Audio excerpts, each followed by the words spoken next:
Today we're talking about polynomial functions. So far I haven't taught you too many things that you know how to graph, just a handful of basic functions with transformations, but two specific kind of functions that you do know how to graph are lines like 2x minus 1. We know that what that graph looks like just by looking at it.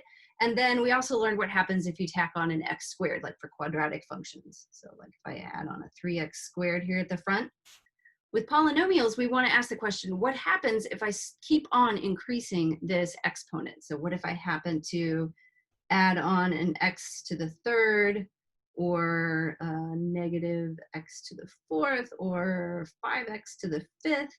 What is this graph going to look like? Is there any kind of generalizations that I can make? So these lines that we know about and the quadratics actually qualify as polynomials. So let's see if we can learn a few things that we know from these graphs so we can generalize to polynomials. When I look at f of x equals 2x minus 1, I know that that's a line and it's got a positive slope. It's going to look something like this. And then by contrast, g of x, I look at that and I say, that's got a negative 1/3 slope. So I know that it's going to look like this. Okay. All right. Then with the x squared graphs, I know that h of x is going to look like this because it's got a positive x squared term. And I know j of x is going to open downwards because it's got that negative 2x squared. All right. So notice that to draw all four of those graphs and figure out where the arrows are going, I didn't have to look at anything but the first term, right? I figured out by looking at 2x and negative 1/3 x, whether the line was going to rise left to right or fall left to right. Same thing with whether the parabola was opening upwards or downwards. I only looked at that first term and I ignored the rest of the terms. We know that those have to do with where the vertex lands. We know that that has to do with the y-intercept of the line. But as far as where those arrows go, what we call the end behavior, far left hand, far right hand, arrow behavior, that is all determined by that first term. And it had to do with what we call the degree and the leading coefficient. The degree and the leading coefficient.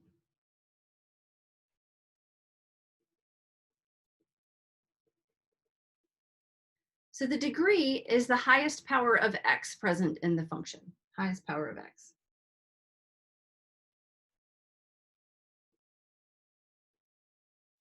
And we looked at that without even thinking about it. When it was x to the first, this was a line. We knew it was going to be a straight line going either way. And then with the x squareds, the highest power of x was the squared. And that's what told us the shape was going to be a parabola. And then we had to look at the leading coefficient, right? The leading coefficient is just the coefficient that's stuck to the highest power of x. Okay. So this is the coefficient of the highest power of x.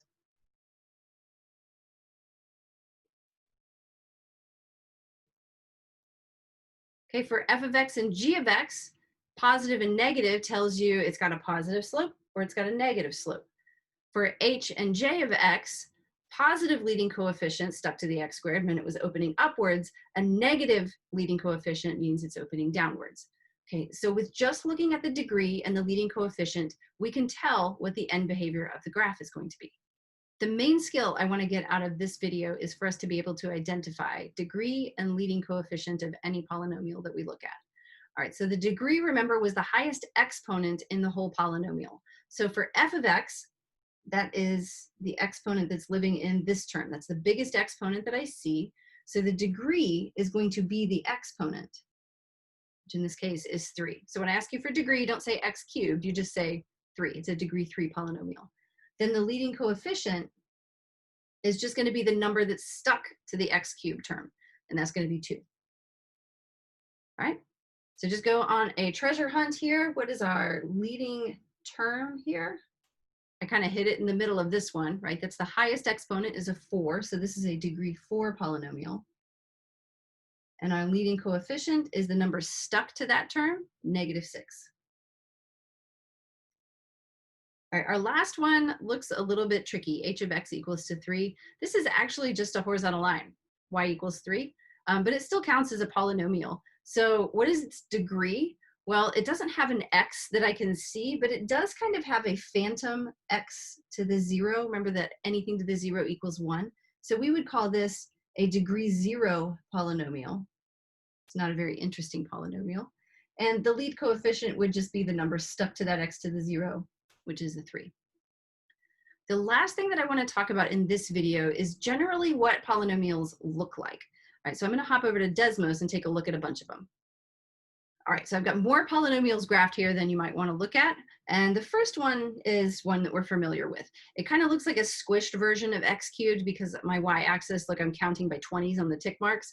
Polynomials tend to get humongous y-coordinates really, really quickly close to the origin. All right, and then let's graph another one. That one kind of looks like a transformation of x cubed. I got another x cubed graph. Okay, this one's been flipped upside down. It's got a couple of x-intercepts to look at there. Another x cubed. Let's increase the exponent here. So one thing you might start to notice here is that as I increase the degree of the polynomial, it has a little bit more opportunity to wiggle around in the middle. All right, so this one is an x to the 4th polynomial. There's another x to the 4th. Again, lots of wiggling going around in the middle. An x to the 5th. It kind of looks like it's got a little x cubed graph stuck there over to the right with some other stuff going on. X to the 6th. That one's wiggling around really flat around the middle. It's got some symmetry to it. A lot more wiggling on this one. This one didn't have a lot of wiggling to it. Kind of looked almost like a downward opening parabola. Right, and then back to wiggling a lot. Okay. But the main thing that I want you to notice about all of these graphs, I'm going to turn them all on and make just a big pile of spaghetti. All right. The one thing I want you to notice about these graphs is that, number one, they are what we call smooth. All right, so there's no corners to them like an absolute value graph. Okay, they're kind of like a roller coaster. They're very wavy in the middle. They are also what we call continuous, which means all of these curves from left to right, I could come along with my pen and I could draw them all without picking up my pen. They're what we call smooth and continuous. All right, so I just want to write that down as a rule that polynomials are always smooth and continuous.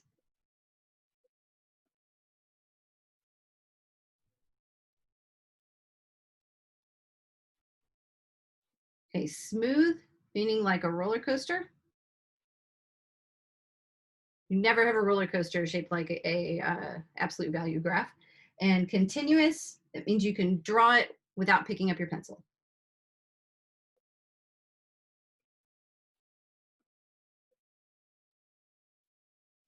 All right, so we'll figure out more in the next video how to determine what the graph of a polynomial looks like.